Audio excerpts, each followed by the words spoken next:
எங்கள் வீட்டில் எல்லா நாளும் கார்த்திகை, எங்கள் நிலவில் எல்லோரும் இல்லை தேய்திரை.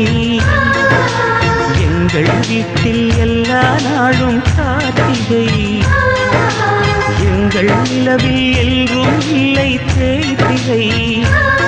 கிளி கூட்டம் போல் எங்கள் கூட்டமே இது ஆனந்த பூந்தோட்டம், அன்பின் ஆலயம்.